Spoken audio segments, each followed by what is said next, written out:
Praise the lord. ఈరోజు దేవుని వాగ్దానము ఇర్మియా గ్రంథము 39వ అధ్యాయము 18వ వచనము. నీవు నన్ను నమ్ముకొంటివి గనుక నిశ్చయముగా నేను నిన్ను తప్పించదను.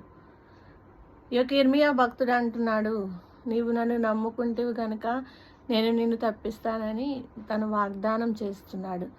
మనం ఇహలోకంలో జీవిస్తున్న వారమే ఉన్నాము, కానీ ఎవరిని నమ్మే వారముగా ఉన్నాము. ఒకవేళ ఈరోజు నువ్వు లోకం వైపు ఎదురు చూసేవాడవుగా, లోకం వైపు ఎదురు చూసే దానవుగా ఉన్నట్లయితే గనక దేవుడు నీతోనే మాట్లాడుతున్నాడు. నా ప్రియ బిడ్డ, నిన్ను నిశ్చయముగా తప్పిస్తానని చెప్తున్నాడు. వ్యాధి బాధల్లో కానివ్వండి, కుటుంబ పరిస్థితుల్లో కానివ్వండి, నీ యొక్క బిడ్డల భవిష్యత్తు విషయంలో కానివ్వండి, నువ్వు ఎవరి మీద ఆనుకున్నట్లయితే గనక, నువ్వు దేవుని మీద ఆనుకున్నట్లయితే గనక ప్రతి విషయంలో కూడా ఆయన నిన్ను తోడై ఉండాలని ఆశపడుతున్నాడు. కాబట్టి దేవునితో సహవాసం చేసే బిడ్డగా నువ్వు ఉంటావా?